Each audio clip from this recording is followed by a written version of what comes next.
Welcome, everyone. It's so wonderful to see you all. So I'm going to paste in the chat box the CEU instructions for today's event. And that way, if you'd like to receive them, you're more than welcome to. Just complete the forms and we'll be able to support you in the coming weeks with your certificate. So without further ado, it is with much joy and honor that I introduce Aishwarya, who is a therapist at Catalyst Counseling, Woodinville, Washington. She received her graduate degree in applied clinical psychology from the Pennsylvania State University. Her research interests involve the role and impact of various experiences of upbringing on mental health issues like anxiety and stress. Identifying as South Asian and having lived in India and the US, she brings lived experiences from navigating enculturation, identity confusion, and therapy with BIPOC clients. Thank you.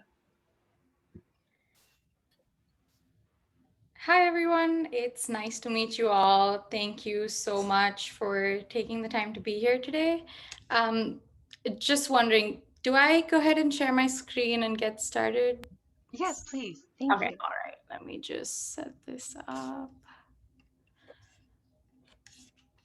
Um, all right. Can everyone see my full screen and hear me okay? All right. I just want you to know that as we go through this workshop, my main aim is for this to be interactive. Culture is something that we all experience together, and especially when we're talking about this topic, I want you to be able to stop me at any point and ask questions. If you would also like to put questions in the chat box, that is absolutely okay. We have someone monitoring the chat box, and I can't always see things when they pop up. So just feel free to raise your hand or pop in and ask me questions. All right, so today we're just going to interact and talk about what's involved in being a multiculturally competent therapist. So, although I was already introduced, here is a little about me. My name is Aishwarya, and I know that's hard to pronounce. I will not be offended if you want to call out on my name. And, if you mistakenly pronounce it another way, that is okay. I'm happy to repeat it. My pronouns are she, her. I identify as South Asian. I spent half of my life living in India, and I've been living here for the last couple of years. So I am an immigrant. Professionally, I tend to work with teens and young adults. I also work with older adults. And I mostly help people cope with depression, anxiety, or any traumas that they have faced. I tend to see a lot of clients that are navigating the immigration experience and are dealing with issues related to acculturation, family of upbringing, or family of origin, or issues related to their upbringing. All of this kind of combines to talk about life transitions. So that is also a lot of, I do a lot of work on that topic as well. Um, Sorry, it won't let me navigate to the next slide. Okay, there we go. So here's kind of what I hope to cover today, an idea of what culture is. And we all live and experience culture every single day. So I also want to hear from you guys, what is culture according to you? Then I want to cover the topic of cultural competency and cultural humility, both which I think are super important. And once we talk about these broad concepts, how do we actually apply it to our practice?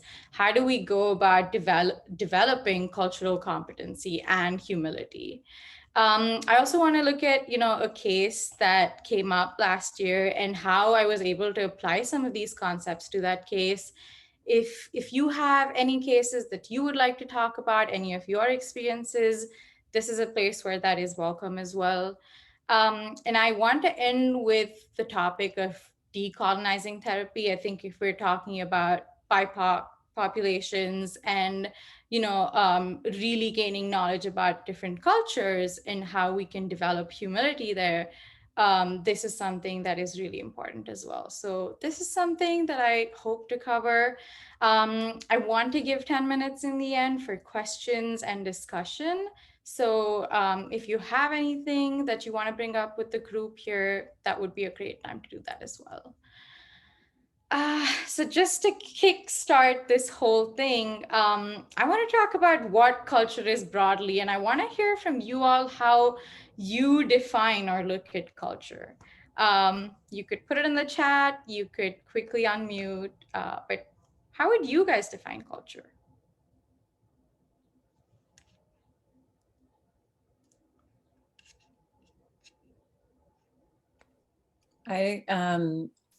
I think of language first, and common language, and music. I've been thinking about music lately too, having music as a form of like language and storytelling and culture. Like, how are you making the music? Absolutely, I love that. The whole narrative experience as well.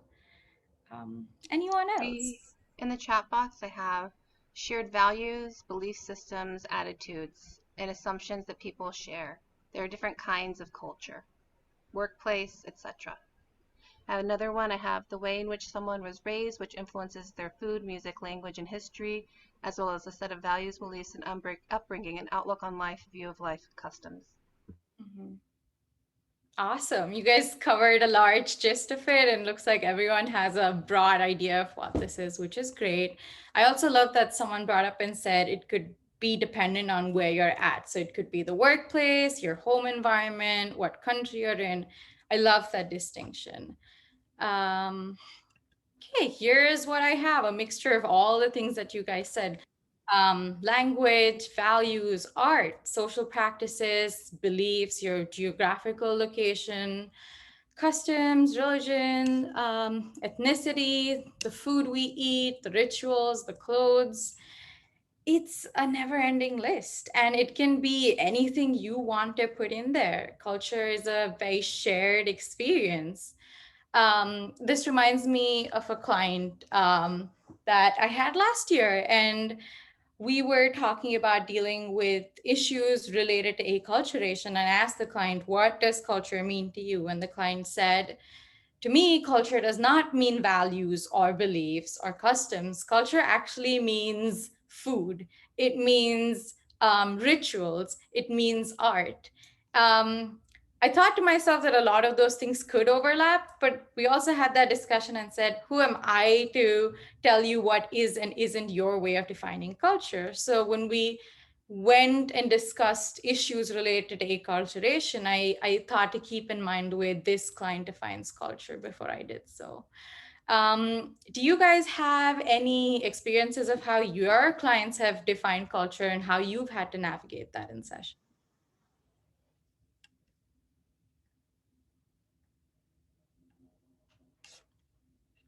In the chat box, I have differences in generation, so intergenerational differences. I also have differences in the way in which it's expressed. I love that. Yeah, that's actually what I'm coming to next, which is culture can mean different things to different people or communities. It can express itself across generations very differently. One of the main aspects of culture is it is created by human interaction, but it always doesn't have to be between two human beings or between two communities. A lot of cultures interact with nature, a lot of cultures interact with animals, a lot of cultures interact with spirits. So culture can include all of these things, and it is nice to include all of these in our broad definitions when we are dealing with clients. Like one of you said, culture is dynamic, it is ever changing. So if we look at the way our parents or our grandparents' generation practiced culture, the norms, the belief systems, the rituals, the food, they're all very different from the way we feel and express culture today. Some parts of it are very similar, but there still are those differences. And there are several factors that bring about these differences and that cause cultural changes. And some of them are, political events, historical events, social events, how our economies have changed, how the structure of our societies have changed, how the structure of like families have changed in themselves. So there are several factors that tend to, cause cultural change. One of the big things that come up when we're talking about cultural change is technology. That's something that changes so much and we have to keep up with. So the way we experience and express culture has also changed with technology. Like today we have social media that's such an important part of our lives and our clients' lives. So maybe on important events, or the way we practice customs is now on social media in so many ways. So, keeping up with that can be difficult, but acknowledging that these changes exist are really important. All right. So, coming to the idea of cultural competency, what is it? Competency seems like such a heavy and scary word sometimes, but it's basically this idea of understanding various aspects of your culture and other people's cultures. Um, all those little things that you guys spoke about, which make up culture, they are the aspects. It's also your ability to interact with other cultures, respect other cultures, and appreciate other cultures. There are several, key points to keep in mind when we are trying to be competent in other cultures or our own. This idea of having an open attitude, which is basically being open to learning new things about other cultures and your own. Be open to talking about change in cultural factors. And then comes self awareness. And to even be open to learning, we first need to be aware of where we stand in this journey of culture, what we know about the way we practice our own customs, what our beliefs are, what our values are, how our relationship with our culture is evolving or changing based on, where we live, based on life experiences, based on changing family dynamics. So having that self-awareness and taking that moment to be mindful, that's really important. The other is awareness of other people. Do other people practice this custom differently than I do? Awareness of other cultures that have similarities or differences from your own culture. All of this basically comes down to what we call cultural knowledge. And cultural skills are how we apply this knowledge to our day to day lives. So when a client shows up in the therapy room or on Zoom, like we do these days, um, what beliefs are you going into that session with? How are you creating a safe space for your client to be able to express their culture? How are you communicating with the client? What words are you using? What is your tone? What is your language? All of these things change as we deal with different clients. So again, I want to take a moment here and ask you guys to think about how you have navigated some of these important pointers of cultural competency in therapy with your own clients. Is there something that you do to make clients more comfortable, or how do you be more self-aware?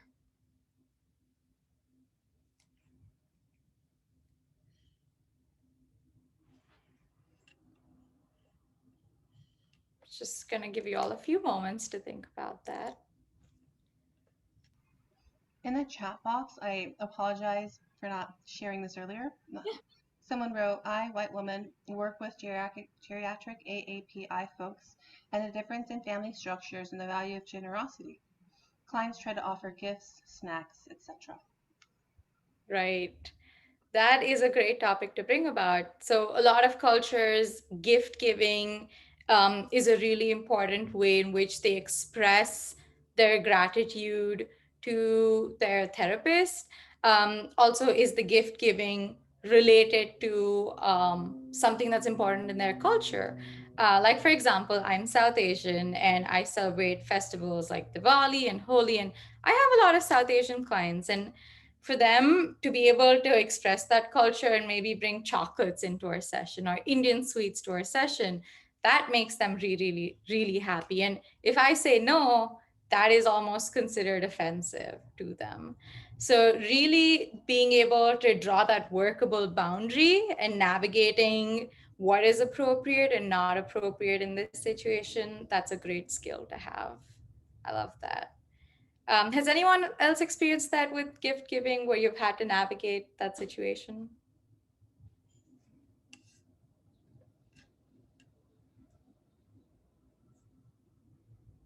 Okay. Anything else about how? Yeah, sorry. Go ahead. Yes, in the chat box, ask that clients educate me on their own culture that they identify with. I stay curious. Another person shared that there's conflict between respecting cultural values and what the organization supports, such as them not accepting gifts and how to navigate that. Right. I think that's a tough topic as well, especially if you're working for a larger organization. I think it's definitely something to bring up within the organization. And I think I'll be talking about this a little more in that decolonizing therapy and working with a more anti-oppressive social justice approach as well. It is really important for organizations to have training on cultural competency and humility. It's not just the therapist, but it's everyone else that makes these policies in that organization. So I think it's a fine line between being able to respect what your client is trying to bring into this session versus keeping with these larger policies that exist. That is hard to navigate. Has anyone successfully done that within larger organizations, and how did you go about it?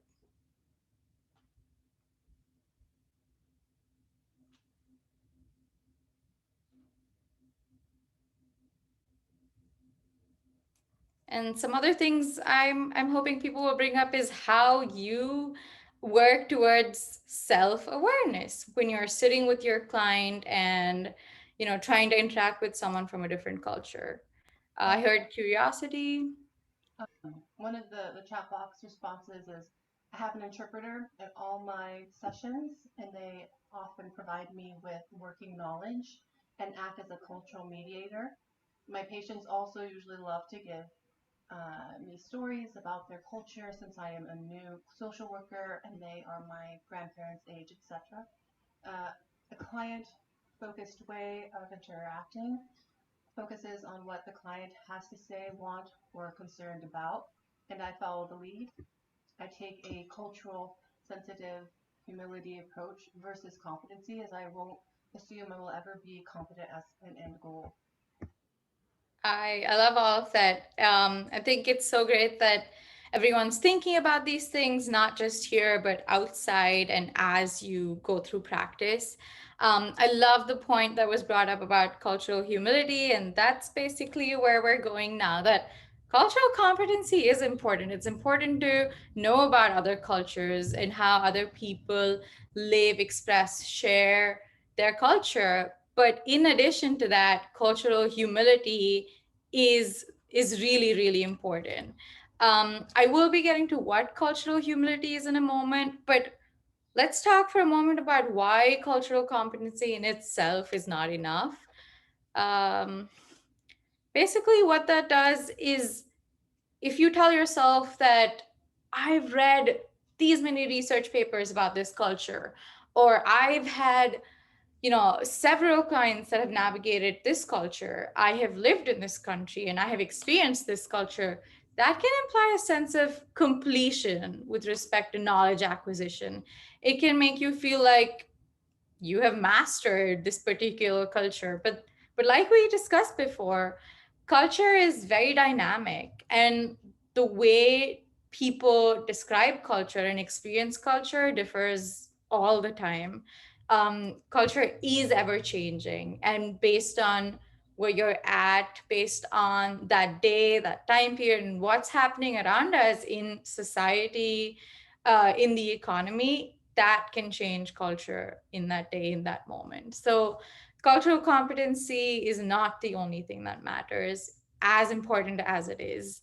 Sometimes this idea of cultural competency can also promote stereotypes and assumptions about a particular group or about a particular culture, because we aren't operating from the framework of people can change, cultures can change, cultures can evolve based on what is happening around us. I wanted to open up the space and talk about, any assumptions that anyone has made in the past. And this isn't a space where we're trying to blame one person or the other, but it's about using humility and saying, well, I know that I don't know everything, and that is okay. So are there any assumptions that any of you have engaged in before, or any assumptions that come up generally in your practice? In the chat box, I see a comment. I find different forms of media have been helpful. When my client mentions a book, a movie, music, etc., seeking that out and engaging with that as well, if I haven't already. Mm-hmm. I've had the movies Encanto and Turning Red both come up with, let me scroll down, clients in the past few months. When I've watched those movies too, my clients can share about specific parts of the story they related to, found meaningful, etc. Right. That's great. Like I said, media is such a big part of our lives, and we hear about different cultures, we hear about different practices from movies, from TV shows, from social media, and that is great. It gives us an in into this culture. Um, but it's also important to keep in mind, like it was said, that sometimes the same movies, the same, social media or TV shows can promote those stereotypes. So I think it's a great idea to discuss it with your clients. I think it's a great idea to be able to bring it up in sessions and talk about what parts of that, maybe feels accurate to that client and what doesn't. I think that's absolutely wonderful. Any other stereotypes or assumptions that you've come across? Another comment, I often find that I assume a patient is able to read or write, but many grew up during wartime and did not attend or complete school. That's amazing. I think it takes a lot to sit and acknowledge some things that we didn't know and to learn from that. Anything else? I can share some assumption that I've made in the past, and this is something I try to be very mindful of. Like I said, I'm South Asian, and a lot of my clients are South Asian. The one important thing I learned working with BIPOC clients, working with South Asian clients, is that just because I belong to this community, even if I'm seeing a client from the same state I was born in, the same country I was born in, the same city, the same language, there are several differences in how we may practice culture. There are several differences in how they may feel about certain practices and I may feel about certain practices.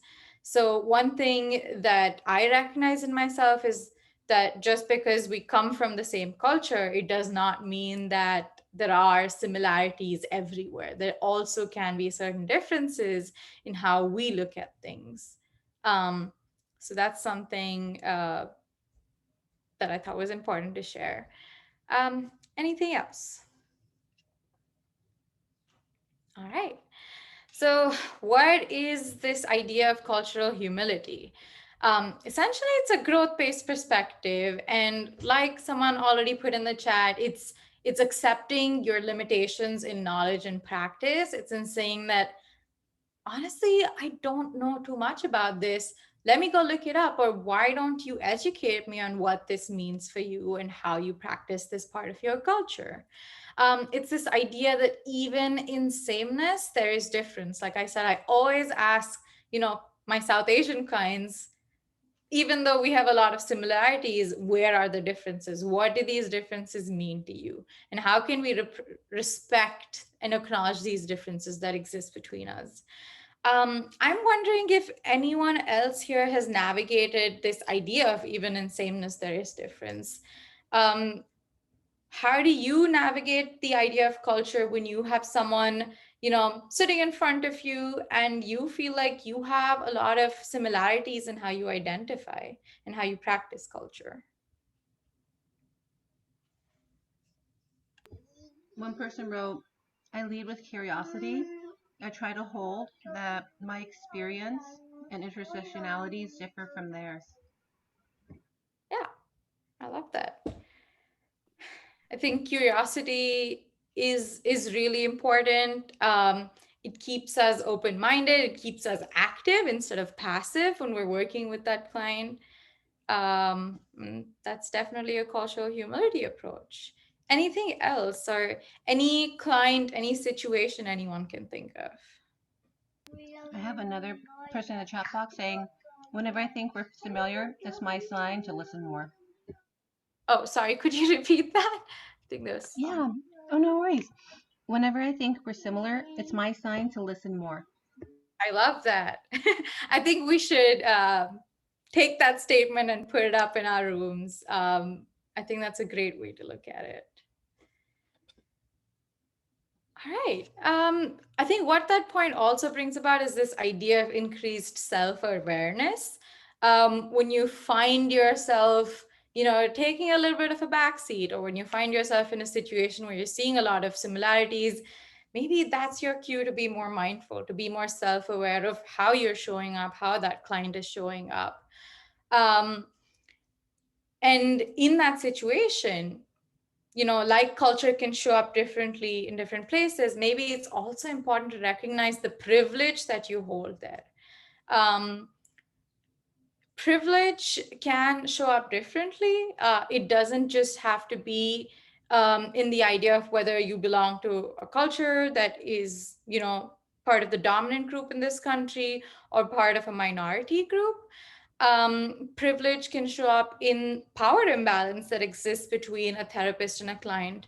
I know we all try to practice in the sense of that isn't a power imbalance in our sessions with our clients. But when you're dealing with different cultures, this is something that can creep in. For example, in South Asian culture, a lot of clients tend to view the therapist as someone who is going to provide them with advice and help them. And a lot of times this creates a power imbalance. Something I've learned to do in struggling to create a neutral environment is to just acknowledge that with different communities, it's important to recognize that power imbalance, but a lot of times it's in working with the client to recognize what their needs are. Is it okay for the client if they come into the session and they feel like I have something to learn from my therapist today? Does that work for the client? And if it does, that's okay. That's a part of recognizing that maybe people from different cultures need different things. Has anyone navigated this? The struggle with that power imbalance and privilege? Yeah, I can see a few nods. All right. Okay. So cultural humility is so important, but how do we develop it? We heard about curiosity. We heard about being open and making sure that you're paying more attention to how you show up when you see these similarities or these differences. But I thought it might be helpful to also go over some questions I tend to ask myself typically and see what comes up in the group today. So I want this to be interactive. So I want you all to think of a client, a past client, a pleasant client. It can be anybody, and see how we can navigate some of these questions in our interactions with that client. So think about what knowledge and awareness you have about that client's culture. Which parts of your identity are privileged or marginalized, which parts of their identity are privileged or marginalized. Because the idea of cultural competency and humility is not just in the other person's culture, but it's in how our culture of origin or upbringing interacts with theirs, right? I want you to also think about how your sense of identity shifts based on the context and settings that you are in. I thought we'll come to the other two later, but I just want to give you a few seconds to think about this and hopefully hear from some of you about some of your clients.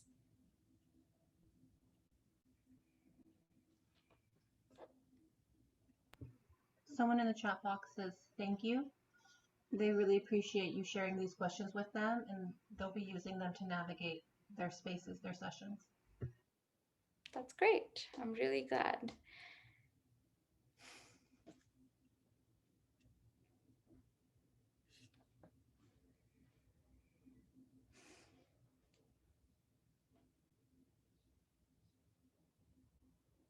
Just gonna give you a few more seconds to think about this. Yeah. So I work on the DV Hope line, and first of all, like if someone needs an interpreter, I immediately gonna kind of like go into very quick, like get an interpreter. And one thing that I struggle with is kind of who am I talking to? You know, trying to remember, especially on a phone when I'm not seeing someone, that I'm talking to the person who called, not the interpreter.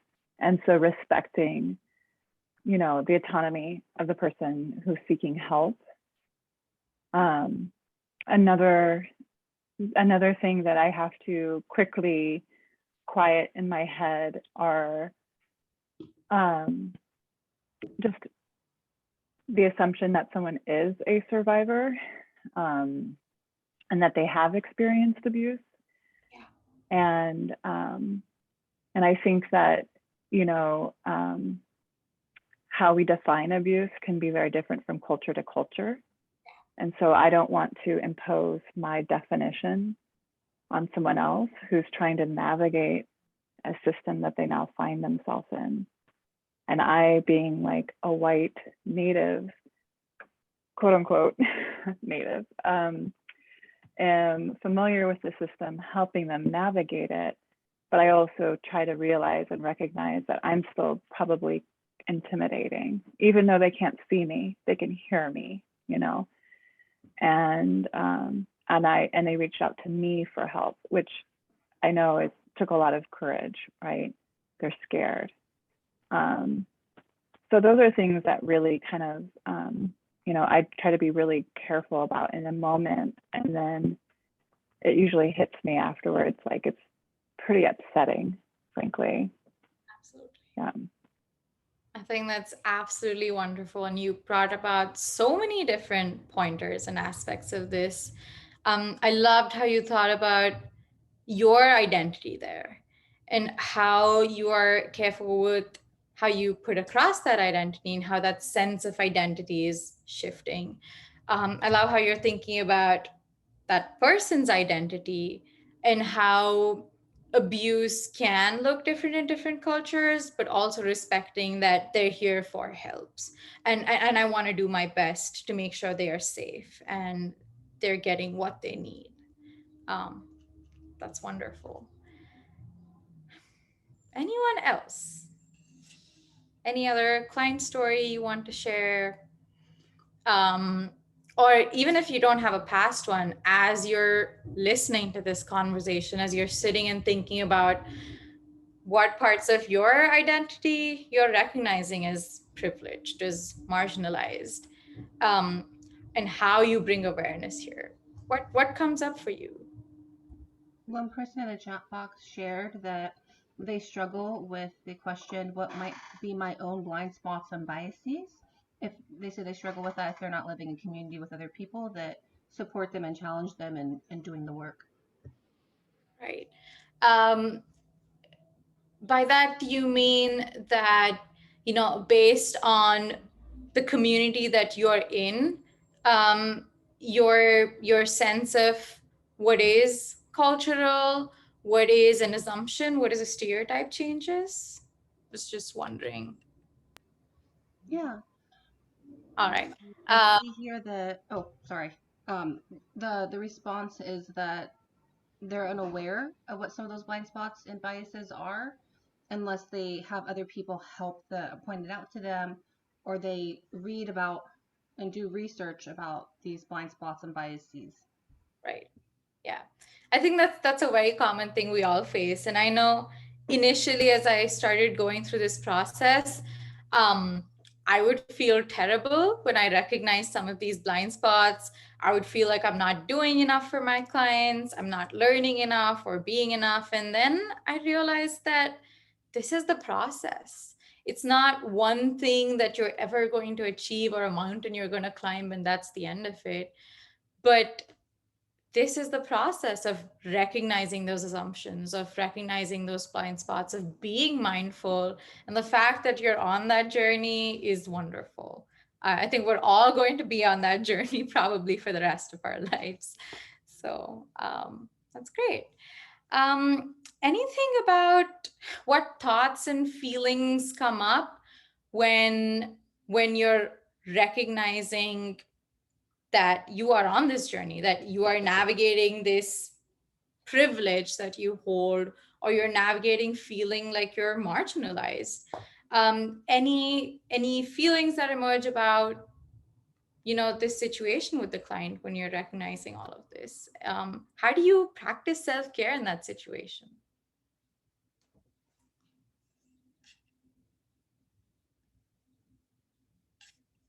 In the chat box, let me scroll. It says, I'm a young, white, US-born social worker, while my clients are older Asian immigrants who speak languages other than English. There are so many dynamics to navigate, and often age comes into play since some clients believe I can't help them because I lack experience, while others are excited for a new perspective. Right. Yeah. I think, age-based discrimination is something that can go either way.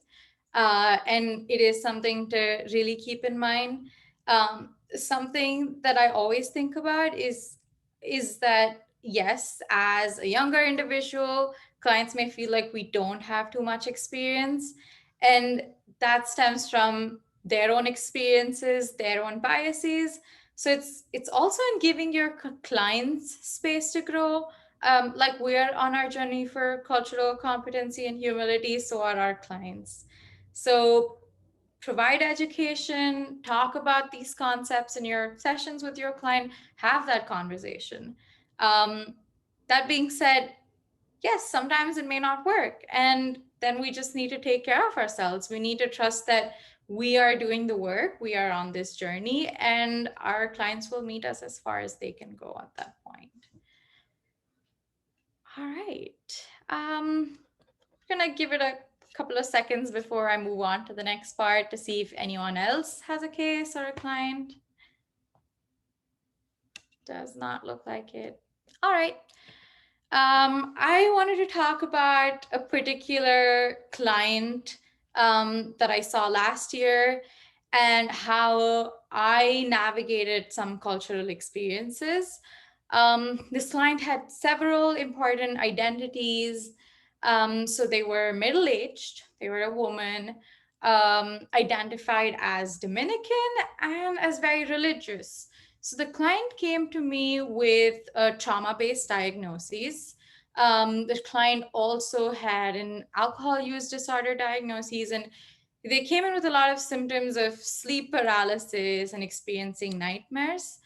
When we went into, what was something the client wanted to work on, we the idea of processing trauma came about. And what had happened with this client is they had experienced sexual abuse from one of their partners.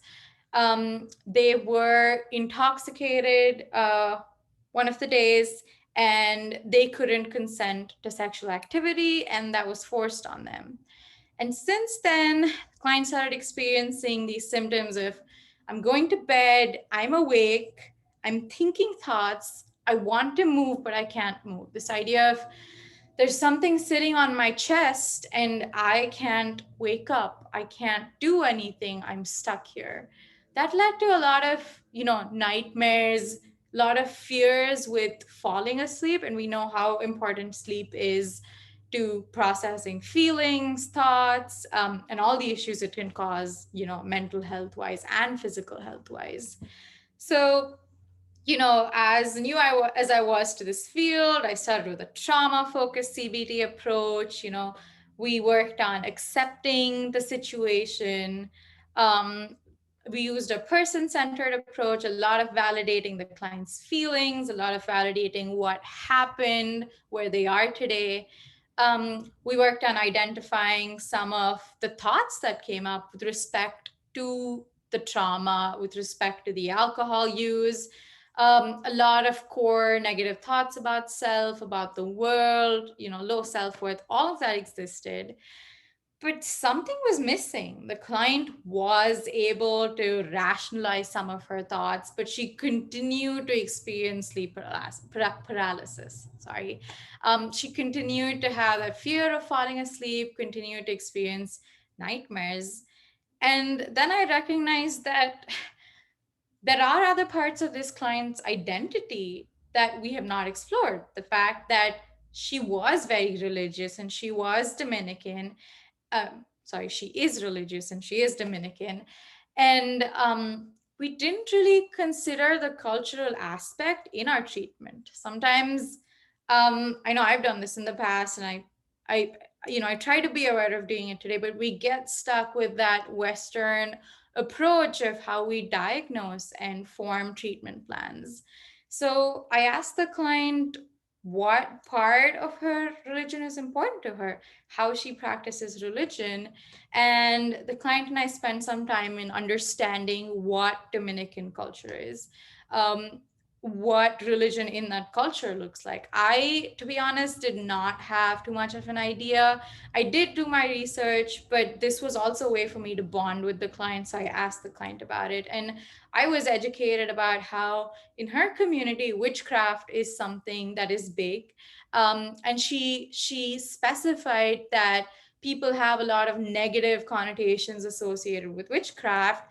But to her and her family, it's this idea of spirits. It's this idea of natural healing by acknowledging the spirits that exist around her.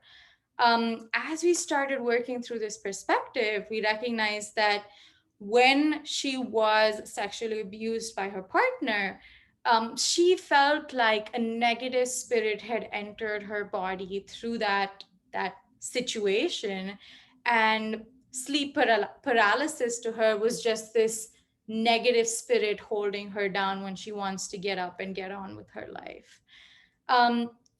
In this, whole situation where I had to learn about the culture, I also recognized that sometimes therapy isn't the only way to help clients heal. It is important, and it's a great place to provide space. So we worked with the client to find other religious practitioners, other religious leaders that could help her do things to get rid of these spirits. And we did that along with therapy, along with a trauma-focused CBT approach, along with processing feelings and providing that safe space. And that was when the client actually felt better. That was when these issues surrounding sleep actually resolved itself. So just this idea that it's great to involve traditional practices in therapy. If we don't have information, it's absolutely okay to help the client find other spaces that they can integrate along with therapy. I think that's part of cultural humility and cultural competency. Does anyone have any questions about this? Anything you recognized while I was talking about this case, or any similarities you see in other clients of yours?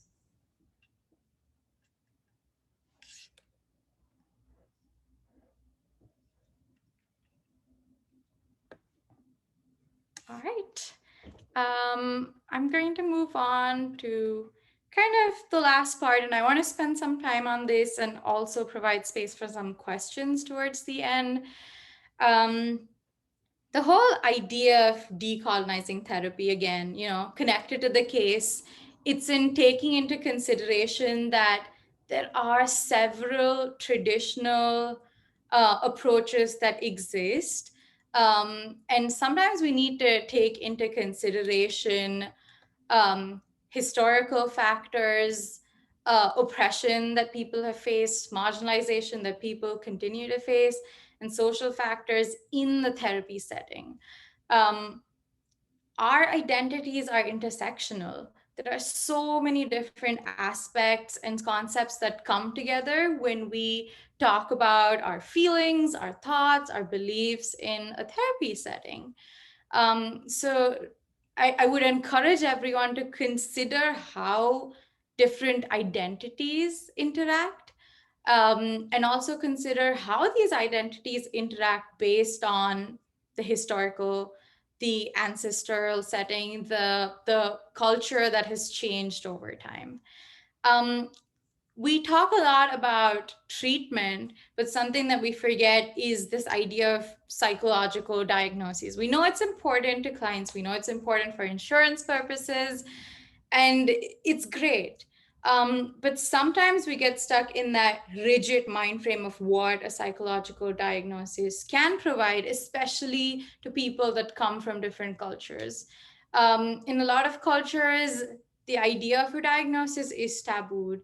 It can create a lot more harm for the client than it can do for good. So have that conversation with your client.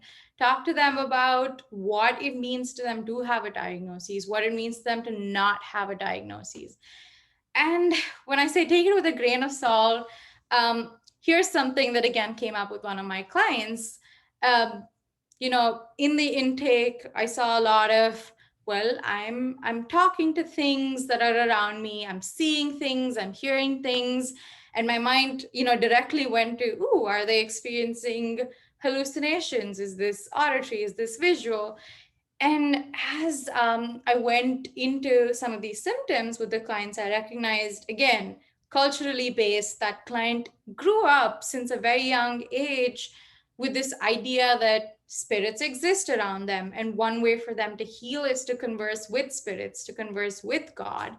And a lot of what was happening and the way they were engaging with these spirits may come across as hallucinations when in fact that wasn't actually happening. So just like that, sometimes we need to take into consideration how culture can affect what symptoms we are seeing. That's something that I thought was important.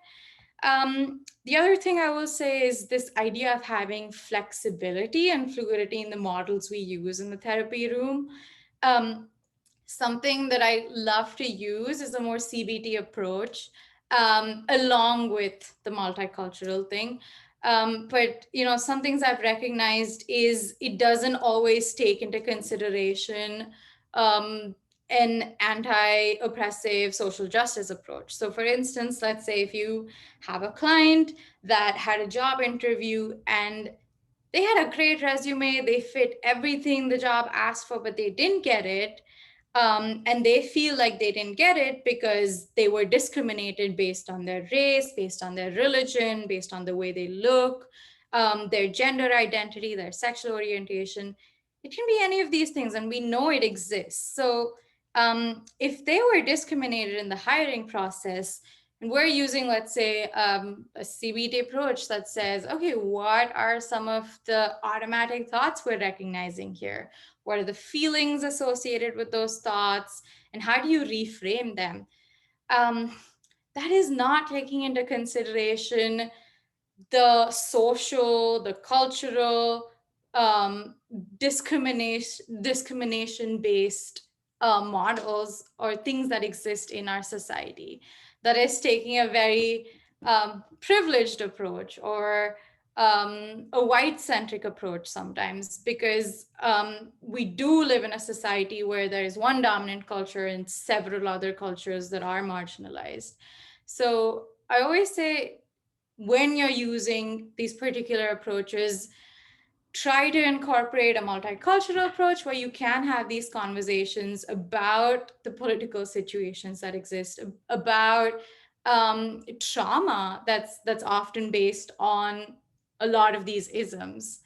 So that's in recognizing one, the certain limits of using just a Western psychology approach when you're working with clients that have several different backgrounds, but it's in also in saying educate ourselves on more of the traditional approaches that exist. And we know that we can't learn everything. It's just about when you have that client, have the conversation, ask them about what their traditions say and how they would like to use these traditions. A lot of times, we look at the individual and we look at the family of origin, and we try to conceptualize how we go about diagnosing, how we go about processing feelings based on these two things. But for a lot of clients, the oppressive systems, the things that happen in their past to their ancestors, the societal systems and the cultural systems also affect who they are, also explain why their family of origin is a certain way, or also explain their experiences in their family of origin. So this is just a way to broaden our horizons and broaden the scope in which we are looking at how our clients process things.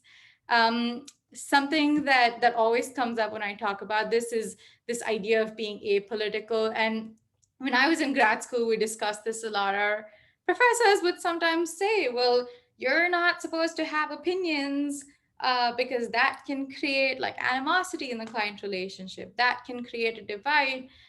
But my opinion, and I want to know what your opinions are, is that by not acknowledging the political systems that exist, by not acknowledging the historical trauma that our clients have seen and continue to see, we aren't doing justice to all of the factors that affect them. We aren't doing justice to the intersection of their identities and how that affects treatment, how that affects diagnoses and how we do therapy.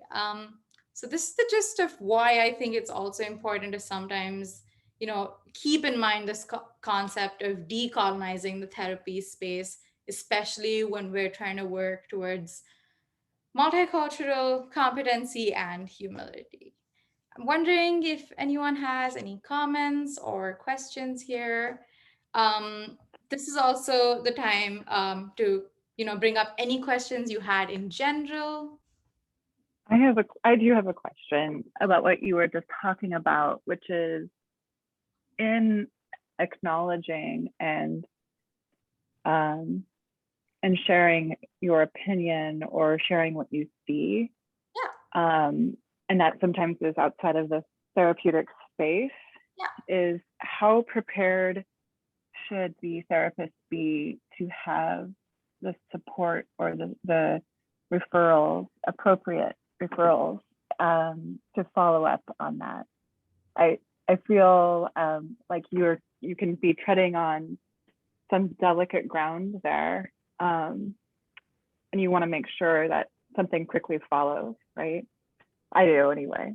I just want to make sure I'm understanding that right. So are you saying that when you're talking to your client about the existence of these oppressive systems or, historical events that have happened that affect how they process and feel, how that may show up and how one should have referrals ready in terms of? Yeah, and maybe that's my my own concern, in that I just like how ready are you to hold them in that, then like learning about it, or the maybe it's the dam of that is broken and more things come out. What happens? I guess, like, how should you be ready? And I'm a student, so that's my caveat to you. So I'm like, Yeah, I'll always have questions for you. oh no, I think that's wonderful. I know that it can be really scary. I know that there's always that worry that we may offend someone, but this is how I always start. I say, I'm a person. I'm learning and I'm growing, and I want to approach this from the aspect of humility and say, maybe today I have something to learn from you. So I want to hear about what you feel regarding some of these systems that exist, what you feel with what you are seeing here. And that's usually how I bring about that conversation. And I go forward with it as much as the client wants to go forward with. If I have a good, relationship with that client and I've worked with them for a while, sometimes I will provide them with resources or education on some of these aspects, and that involves a bit of challenging. Um, Personally, sometimes I feel like that is also important because we are creating a safe space for our clients, but we are also creating a space where they can think and where they can grow, where they can question. So that's a little bit about how I approach it. I'm not sure if that was helpful or if it answered you. Okay, all right. I know we just have 3 minutes left.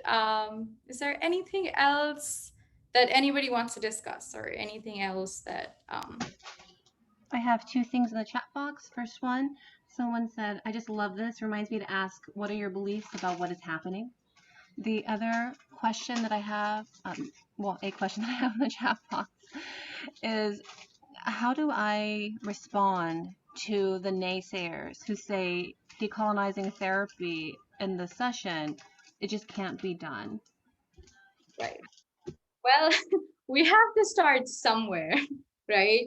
Um, I don't think that I've ever been in a situation where someone's told me that that can't be done. So I'm curious to know, where that situation came up or how it came up. That tells you a lot about, the culture that exists in that organization. So I'm wondering if the person that asked that question can just unmute quickly. Give me one moment. I have to scroll back down. Oh, so two things. One person just said, thank you so much. This was a wonderful refresher and deeper dive into cultural humility.